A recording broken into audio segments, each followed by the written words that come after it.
Okay, hello, welcome back to another video, and what a special video it is. Recently, I played in a 7-round over-the-board cash tournament. The tournament was held in Birmingham, England, my home city, and had 4 different sections: a minor, an inter, a major, and an open. Anyone can enter the open. The major is capped at 2,000 over the board rating, the inter capped at 1,750, and the minor capped at 1,500. This was a 15-10 rapid tournament, and my rapid rating was not quite as high as it maybe should be, and so I was able to enter the intermediate under 1750s over the board section. Out of the 7 games, I was able to win 5, draw 1, and lose 1, meaning that I got an overall score of 5.5 out of 7 and was able to come joint second out of 50 players. The person that came first was, of course, a 7-year-old child from Sri Lanka who crushed everyone and won all his games. Unfortunately, I wasn't able to play him, as he'll probably be a grandmaster in about 4 to 5 business days, because that's how fast these 7-year-olds improve. However, joint second was still enough to secure me, wait for it, £45. And after we take away the entry fee, that leaves me with a pure profit of £30. So basically, nobody chats to me anymore. I'm rich now. I'm a professional chess player. Thanks. So I just want to say, anyone that's got my number, just please delete it. I have no time for you anymore. Please don't message me because you won't get a reply. Life's changed now. Yeah? Love. Now that I'm officially a professional chess player, I wanted to share a few of the games from the tournament, including the game that actually secured me the joint second place, my personal favourite game, and of course the loss. Without further ado, we'll start with my personal favourite game. Okay, so here we are in the analysis of my personal favourite game. Now this was, I think, round 5. I had the black pieces against my opponent who decided to play d4. Now, for those of you who watch my recent past videos, you will know that I play c5 here, which the engine, isn't the biggest fan of c5. It's called the Old Benoni. We'll turn on the Masters database here. You see this Benoni defense, Old Benoni. 8,000 or 8,500 masters have played this, or it has been played in 8,500 master games. It is not really an inaccuracy because, the engine just wants you to play like this. And I personally hate playing like this. So, instead, c5, a little bit dynamic. The point is that if they take, we can go for e6. And if they try and hold on to the pawn with b4, then we can actually go a5. And if they go c3, trying to hold on to that, this takes, and actually queen f6 wins a rook here. So some really, really crazy lines already. You can see it's got a bit of venom to it if they accept. If they don't accept, then generally speaking, they can play c3 or something like this, maybe try and play a London system. Or the most accurate, and also, I guess, if white is fighting for an advantage, they're probably going to try and play d5 here, which is what my opponent played. It is the move, as you see in the Masters database, by far the most popular move here. 6,500 out of 8,500 masters have played it, basically claiming more space. You can reinforce this pawn with c4 at some point. You can get a big center with e4, maybe even f4, and e5 can happen here, and it's not so obvious why black's got a pawn on c5. Here I played the move knight to f6, basically putting a bit of pressure on this pawn, developing the knight. It's actually known as the Benoni Indian defense, generally because a lot of these positions, d4 positions where you play knight f6, are known as Indian games. And our opponent goes for c4. So, as you see, c4, top master move. e5 here, this is a line where if they take en passant, we go takes and play this. That's actually a really pleasant position for black. I just don't personally enjoy going e5 because they can, for instance, go c4. We go d6, and I don't like having this little cramped dark square bishop. Not my cup of tea, as we British people say. So, knight to f6, they go c4, and here I play b5, the Benko Gambit. Now, this looks like, I think it's also known as the Volga Gambit, named after a river in Russia, I believe. But yeah, anyway, as you see, b5, top master move in this position. And you can also see that all of a sudden there's 32,000 games. It's because generally this position is reached more commonly with knight to f6 on the first move, the Indian defense, and then if the move c4 is played, we can see c5 here, and then afterwards d5, and we transpose into the same position. But of course I go c5 first. I just think it's a bit more venomous. And yeah, b5 here. The point is, if they take, which my opponent did, we go a6, and yeah, they went knight to c3 here. They can take, but then we get, sorry about that, then we get an immediate sort of open a and b file. We can go d6, g6, fianchetto the bishop, castle kingside, bring the rook over to b8, and attack down here using this bishop on the lovely diagonal. That's the general game plan. I personally like playing like that. However, my opponent goes for the Zaitsev system, where basically we take, knight takes, and then queen a5 check. This is quite a forcing line because, as you see, we hit the king and we hit the knight. Obviously, they cannot block this check. We can just take the knight. So they force the knight back to c3 here. You see we're still within 36 master games in this line, but black scores quite well here, 42% to white's 28%. So the reason being is because while a lot of masters go for bishop b7 here, look at this line, 5 master games, 80% and 20% losses and draws for white, and obviously wins and draws for black. If we turn on the engine here, it says the best move, you know what I mean, my little bit of prep here, knight to e4, which I played. Now this is because I've looked at some of these games. I've seen it's only been played like 5 times, and I've worked out, you know what, this seems to be most challenging for my opponent. If they go bishop d2, oh sorry, not queen d2, that would be a horrific move. If they go bishop d2, we'll just turn off the database now, it's not so relevant anymore. Then what we want to do is take, and go g6, fianchetto this bishop, and basically exploit their lack of a dark square bishop with our beautiful dark square bishop, applying pressure down here. Same idea with d6, get the bishop out, get the knight out, kingside castle, and then bring the rook over to b8 and apply loads of pressure down here. And this is kind of the direction, these blue arrows all tending towards putting pressure on this side of the board. However, if they go for queen c2, as my opponent did, then takes, and if queen takes, we just want to trade the queens, go g6, and fianchetto this bishop. Great pressure here, and the point also being that if the rook moves off this diagonal, then maybe this pawn is weaker. Immediately there's a tactic where they can attack the knight, but you know, this pawn is definitely going to be weaker if the rook doesn't stay there on a1. So my opponent instead takes with the pawn here. I go g6 anyway. They go bishop d2, which isn't actually the best move. I think the best move is actually going for, let me turn on the engine here.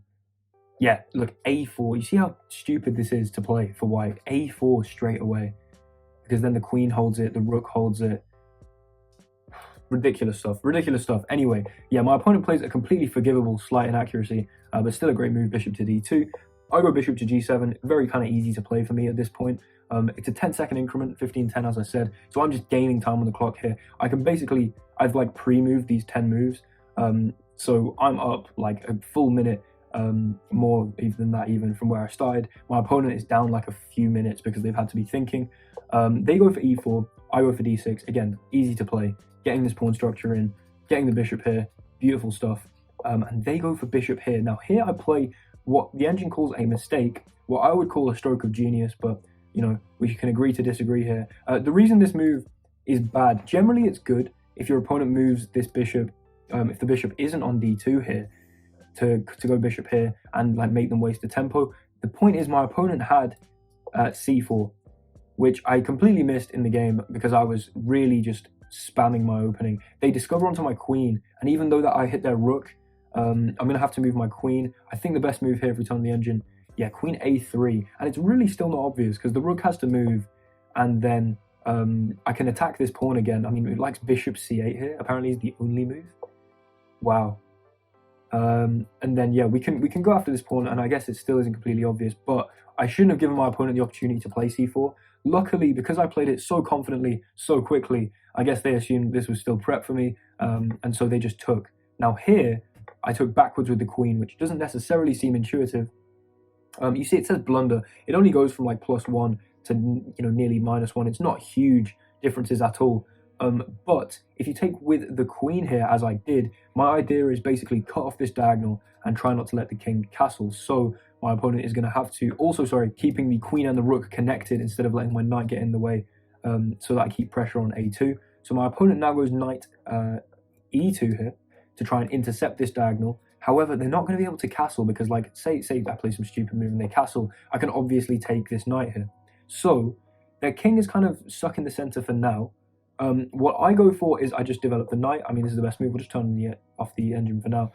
And they go for f4, which is completely forgivable. The engine doesn't love it. If we scroll down here and look at this this graph, my opening was kind of a success. We gave away the +1 advantage by playing a slightly inaccurate opening. It's still really good. Like, up until you're a super grandmaster, you don't care about playing c5. I mean, it's completely fine. And then, you know, we played the opening very accurately. Made a mistake here, our opponent didn't punish it, and from now on, we're winning. However, over the next few moves, it gets very complicated, and it kind of fluctuates between pretty drawing f2, I have like some winning chances up to a factor of, you know, -1, -2, that kind of thing. And, you know, I missed a few opportunities, but then the way I converted it in the end, I thought was really nice. That's why it's my favorite game. So, f4, I castle, my opponent goes for h4. Now, this is a mistake, but it's like, what should they do? I mean, I've got an arrow here saying king f2. If we turn on the engine, it wants a4. It wants my opponent to play on this side of the board and just completely forget about castling, for now at least. They could also try and move the bishop, I guess, but then all of a sudden, this pawn is going to be maybe a bit of a problem. King f2 is the second best move, to at least try and connect the rooks, I would assume, actually. But they go for h4. I apparently have queen c4 here, which is kind of ridiculous. It puts pressure, it keeps pressure on the pawn, opens the rook here, also attacks this pawn, so I guess the queen can't move, also puts more pressure on the c3 square. And I guess after h5, I go, oh my god, do I go rook a4? That's beautiful, what the... Okay, personally I didn't go for this this line of attack. I instead, if we just turn off the engine here, just played h5, which is inaccurate, but the engine still likes my position. We are down a pawn, by the way, keep that in mind. We are absolutely down a pawn, but, you know, -1.2. The king now comes to f2 here, which I think is a completely reasonable try from my opponent. The best move was to go a4 still, and then except from that, I mean, king f2 is not a bad move at all. It still likes queen to c4. I decided to go knight b6, which it says is a blunder. I wanted to transfer my knight into c4 maybe. Also, keep in mind I'm trying to apply a lot of time pressure to my opponent. I'm moving really quickly. At this point, I think he had about 5 minutes left, because he's trying to work out, you know, how do I castle? Is it safe to put my king here? Is it safe to attack like this? Can I connect my rooks? You know, what's going on? I can play so quickly because of how pleasant my pawn structure is. So I think I'm still on like 13 minutes out of my starting 15, and my opponent's on about 5. So try and keep that in mind for the rest of this. Knight b6, I say that all as a huge excuse for why I just blundered. But yeah, my opponent now goes for f5, which is, I think, quite a good move. Again, a4 and g4 are ideas. I mean, it's just engines, isn't it? So they go for f5. I put my knight in here, which was kind of the point of going knight to b6. Again, it wanted queen c4 and rook a4. It's ridiculous stuff. And then I'm thinking, okay, now it wants queen a4 again. I decided to come back with my knight here. Again, I'm just blitzing it out. Apparently, I could have taken the bishop, queen takes, and then look, it just wants queen c4, rook a4. It was basically just this one idea that I missed for quite a bit of the game, which is to get my queen and rook forming a battery across the board to the e4 square and across this way to the weak king. And maybe I can play, you know, bishop h6. Maybe I can open this up and come across even further. I didn't really understand the idea or see the idea at all of bringing the queen and the rook in like this. And so it's going to say that I missed kind of a few things here, like this is a mistake, but I'm still defending this square. And after the king goes back, I put my knight in here, and my knight is in the most beautiful outposted position here. So, you know, if we ignore the engine for now and ignore that inaccuracy sign, oh yes, look at this. My opponent goes with rook h3. This is the best move. This is like the only way to activate this rook to bring it across. I decide to push this pawn. And as you see, if we scroll down again and look at the graph, it's kind of now drawish for the next, or not drawish, but, you know, I'm not really fighting too well over the next few moves. However, I'm setting up an idea that, again, my opponent had about 3 minutes here. I'm setting up an idea that kind of manifests really nicely. So I decided to take this, weaken the dark squares completely, and the engine, again, let me just have a quick look. Oh, sorry, I played queen b6, the best move, getting on this diagonal, and the engine wants queen f2. Now, they did not play queen f2.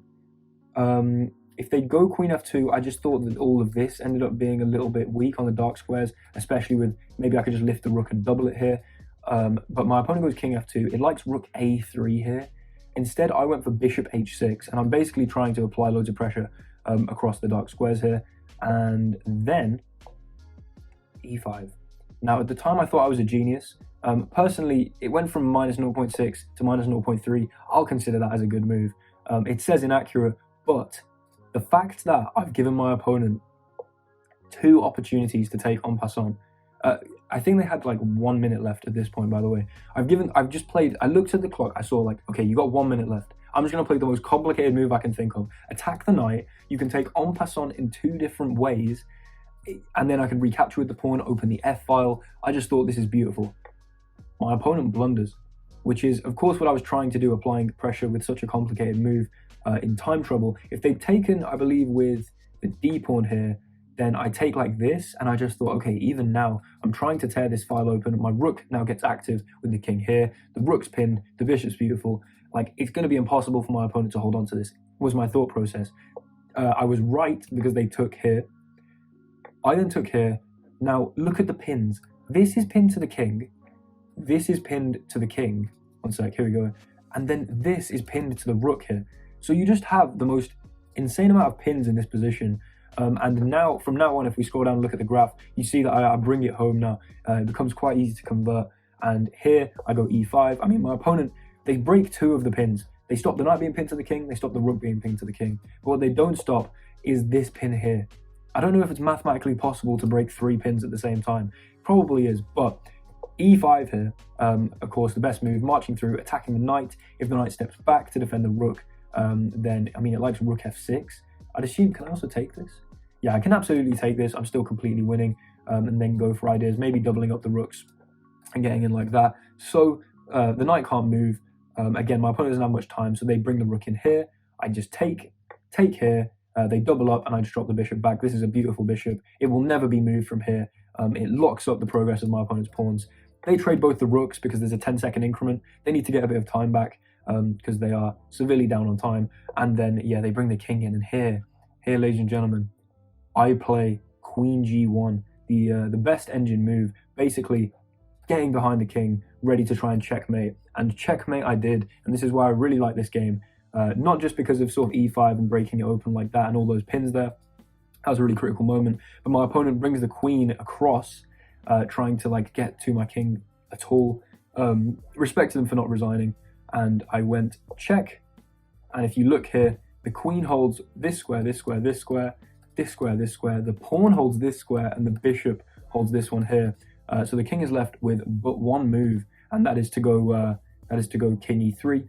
Then I went bishop to f4 check here, which forces the king to the only square here that it can go to, d4. And then the beautiful finishing blow, I played queen to d4 checkmate, using the pawn to hold both of the escape squares for the king here. Queen gives check, held by the pawn. Queen holds the pawn, and I mean, you know, this bishop tries to feel involved by helping somewhat as well. But checkmate in the middle of the board. I think I had about 12 minutes left when I finished this game.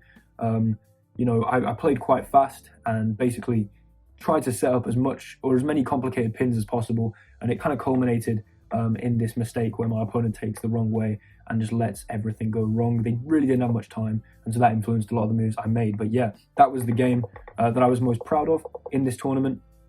I think that was my nicest win. Benko Gambit, of course it's fitting, and also look at that checkmate. So I wanted to spend most of the time going through that game because I think it was probably most instructive, or hopefully entertaining, but also the one I'm the most proud of. I'm now going to go through quite quickly 2 more games. That is the one that actually got me or secured me the 2nd place win and that immense amount of money. And that is this game that we're going to go through now. And the one after that, which is the same opening, but I lost. And you're going to see why that's relevant here, because the opening I chose was a bit crazy. This was as black again. My opponent played e4. I went knight f6, e5, knight d5, c4, knight back to b6. This is all theory. If we open up the master's database, you see that this is the 2 pawns attack. d4, d6, ed4, and then g6 here. Not the most popular move. My opponent goes for f4. Of course, this is the 4 pawns attack. Very aggressive, claiming as much space as possible. The engine thinks that this is okay, even though it looks very scary for black. And I've wanted to play this for a while now, because after g6, knight c3, bishop g7, bishop e3, you see the move that I had prepared and my favorite move in this position played between Fabiano Caruana and Magnus Carlsen. Magnus Carlsen, of course, played this move. He had the black pieces here, is bishop e6. Now, the reason that I played this is because it looks so funny. And the point is that after d5, which my opponent played, look, you go back. You just go back to c8. You go out and you go back. It's so stupid. It looks so bad, but it's actually good. Look, there's 13 Masters games in this line. And again, the win rate's quite good. If we look at the actual Lichess database here, I wonder what the win rate is there. It's still quite good. It's had 20 games, 55% to the 30%. So we'll turn off the database here. I got this line and I thought, right, maybe you guys are thinking, what the hell is going out and coming back here? That's what I thought when I first saw it. That's why I wanted to play it naturally. And the point is that Alekhine's defense is all about drawing out the pawns. and trying to get your opponent to overextend their center so that you can attack it with little pawn moves like d6, like c6, and your bishops and your knights, and basically attack those pawns from a weakness. And if they become overextended rather than properly extended, then you're going to be able to win them and then win the game. As you'll see in this game, my opponent, after knight f3, c6, goes for e6 here, which isn't a horrible move, but after I take and then they play pawn takes, I can take the pawn here, and they decided to give up this pawn to basically open everything up, open the f file and go knight to g5 here. The point being that I, of course, can't get on with any of this because I would just lose the game on the spot here. So I have to move my bishop. Now, I was scared of taking this because my calculation, I believe, was that after takes, queen b3, I was very scared of this because if I move the knight here, if we look at the engine, apparently I can take this. And after check here and check here, they take my knight, and I'm just up 2 pawns. Okay, honestly, I was just really scared of allowing queen b3 and this. I probably could have calculated more, but keep in mind, I knew this was a must-win game for me to win any prize, so I was trying to play a little more sensibly. So instead, I didn't go for that, and instead dropped the bishop back to f7, which the engine does not like. Immediately, plus 1.1, as you see here. It wants my opponent to go c5. They took my bishop. I played king takes, and yes, my king's been drawn out, but I'm a pawn up. And so now I'm just trying to hold on to stuff. They go c5 here. I take the knight because I wanted to ruin some pawn structure here. Basically, they've got 2 double isolated pawns now. Even if this pawn comes off the board, this pawn is still isolated. And I thought in any endgame, I'm just going to be better with all these pawns. So if I can trade everything off, which is generally quite a nice thing to be trying to do, it's quite easy to do in a lot of cases, then I should be doing good, or doing well rather, sorry. So let me just turn off the engine here. Knight to d5 is what I played. I decided to go for this bishop, go for this pawn. That was the idea of taking the knight here as well, that it gives me d5 to go to. I didn't want to take this pawn, even though that would have been a good idea. It would have been very scary because ideas like queen b3, then I can go knight here. But I just didn't like this pawn structure. I didn't like how open everything became, especially with like rook d1 ideas. So I decided to instead take this and go knight d5. Now, they then went bishop to c4. I played e6. They went bishop here. I bought the rook here. Now, I shouldn't have bought the rook there. That was a rash decision. I think I should have gone to e8, because here you'll notice that I can't really take this pawn because basically, oh yeah, okay, look, ignore that. I played b5. We'll look at that in a second. I can't really take this pawn because of this, and I don't like the presence that this bishop has here. I don't feel safe with my king. That was my thought process. And I'm thinking the bishop could move, they could play c4, crack everything open, and my king's not safe, whereas my opponent's very much is. They've got 2 bishops against 2 knights. I was a bit scared. So instead, I went for b5, which wasn't horrible. It looks crazy. Wait a second, what? Oh, I thought it was the best move. Initially, the engine thinks, okay, I mean, the engine likes it. I'm actually very proud of that. Okay, it's actually not a good move the more the engine thinks, but it's still okay. The idea of b5 is that after en passant, we take with the a pawn, and I mean, just look at all these pawns, it's ridiculous. The point is that I want to get rid of these bishops. I want to kick them out of there. I want to put my knight on c6, and probably just leave my king safe here at some point. Try and trade some stuff off. I also get an open a file. I thought this was quite pleasant. My opponent goes for this. They go for f5. Very aggressive, as you can see, of course, with their e6 idea initially. Which led them to this position because I did not play it that well. But they go for this, trying to open up the rook onto the king. I take, they go check, I go across with my king. They pick up this, and I block with the rook. That was all of the best moves from me. You see, all of a sudden, I've got 5 pawns, and they're all in like the middle of the board. It's really weird because my opponent's got both their flank pawns. So I'm just trying to calculate, I don't have much time at this point as well because I was very scared in that opening. So I'm trying to calculate all sorts of endgames, like am I just going to be worse? They bring the queen back, I go king across, and we both get quite low on time here. So my opponent trades the queens, takes my knight, and then takes the pawn with check. And I'm sitting there thinking, oh no, I've blundered the pawn. But the computer likes my position here. And this is one of the most intriguing endgames because I go up with the king, and they have 2 passed pawns on either of the flanks. But I have all these, like this huge clump of pawns in the center. I also have the knight, and I have the open files for the rooks here. So I thought, okay, this is super interesting. They played a4 best move. I then went knight here. Then I went knight here. And the engine's thinking like, bro, what are you doing? Why are you not stopping the progression of this pawn? I decided to put my knight here, attack the bishop, and after the bishop went back, go knight here. I'm just dancing around with this knight right now to then put it back on e4. I thought, right, I've got my knight from b8 somehow. Where did it even go? Like here, and back. Just in a row, I've just run to e4, which looks like the best square on the board for my knight. I'm pressuring the bishop. It is outposted here, by the way. I also attack the c3 pawn. This has to be a good position for the knight. The engine thinks this is drawn here, and after I then take this pawn, they let me take this pawn, by the way. That was another idea of putting the knight here. They have to move the rook. They go check. I go king e8. They move the rook up, and I blunder. Now, this blunder is not obvious that it's a blunder. Well, I guess it might be obvious. Time was running really low.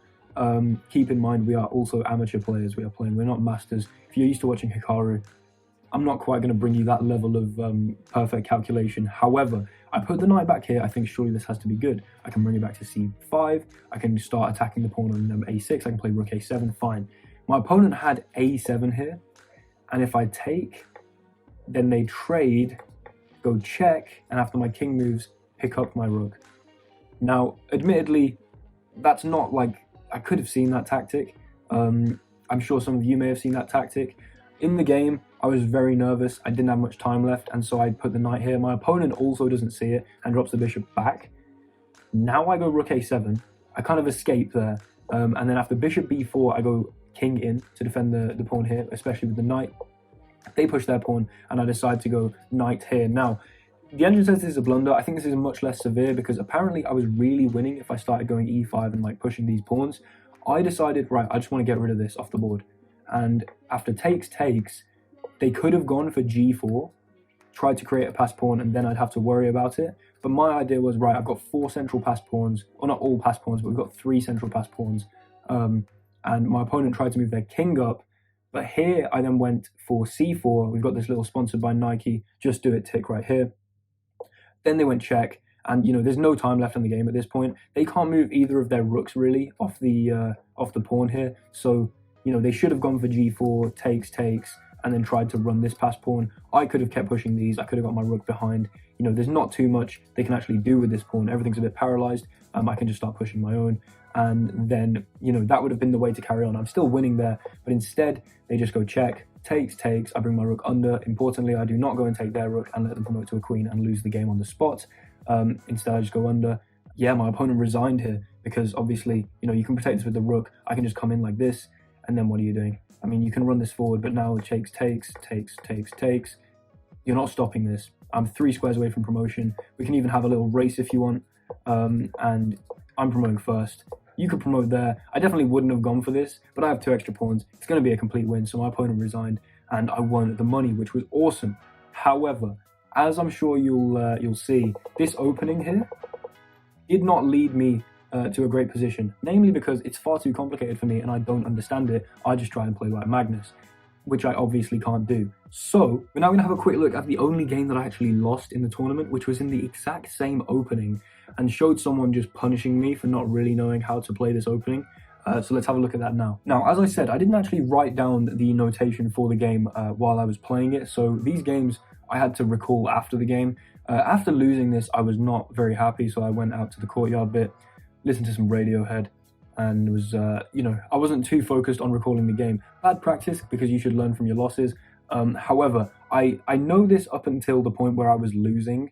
I don't know exactly how I then lost, but I will show you guys what went wrong in the opening. So turn off the engine here. As I said, same opening here, drawing out all the pawns, bishop e6, d5, bishop c8. Now my opponent after knight f3 and then c6, they didn't get greedy and play e6, even though my other opponent got a good position from that. They instead, if we open the Masters database here, play bishop e2. We are sticking to, oh no, sorry, this is the Lichess database. Yeah, we're sticking to one master game that apparently happened in 2006. Very interesting. I castled here. If we look at the engine's top moves, by the way, you can see that this is actually really good theory. Castles, d takes, f takes, c takes, c takes, bishop g4. And you'll see here that, yeah, +1.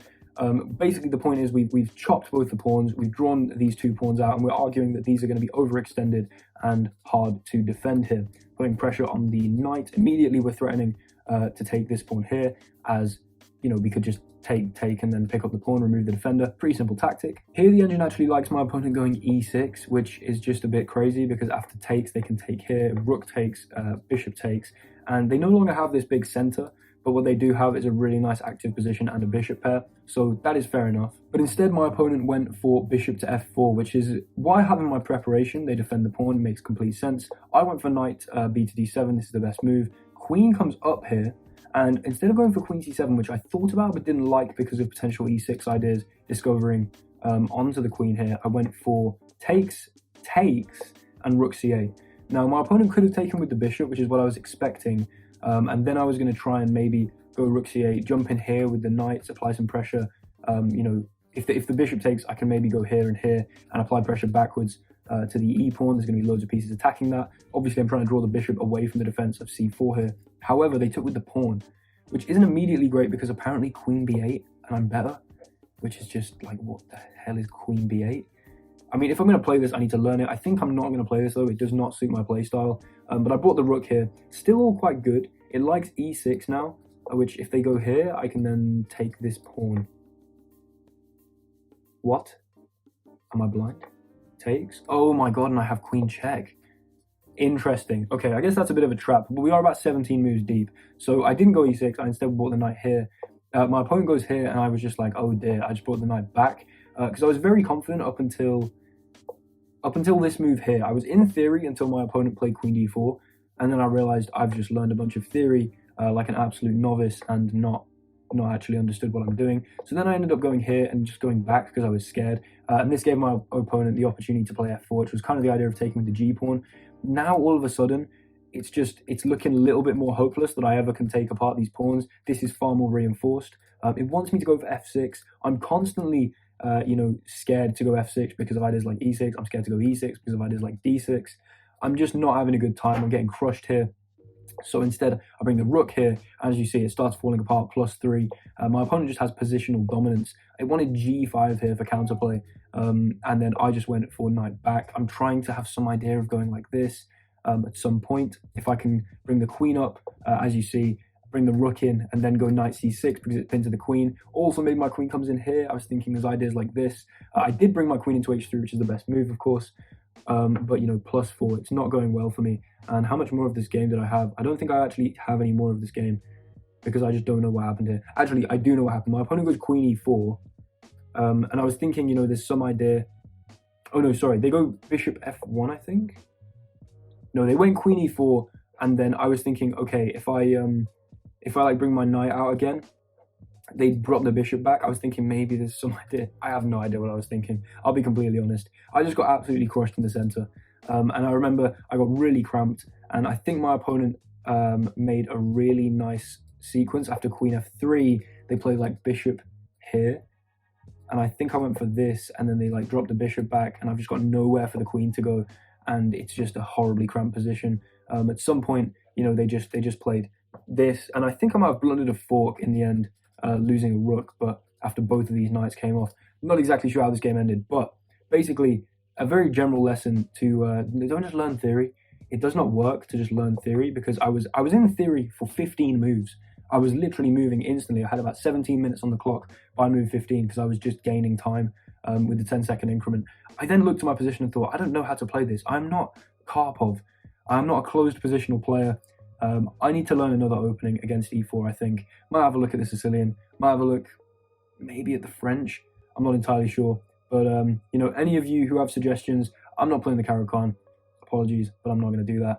I'm playing Scandinavian, I guess. Who knows? I'll find something. But, yeah, hopefully you guys enjoyed that recap video going over a few of my games. Hopefully, let me just bring up the this checkmate here. Well, beautiful checkmate. Just while I outro this video. Thanks very much for watching. Hopefully you enjoyed this slightly new style of video.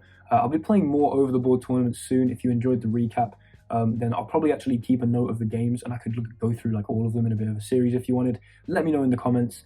Let me know if you enjoyed. Comment, like, subscribe, all of that stuff to help out the channel. And I will see you in the next video. Thanks again for watching. Goodbye.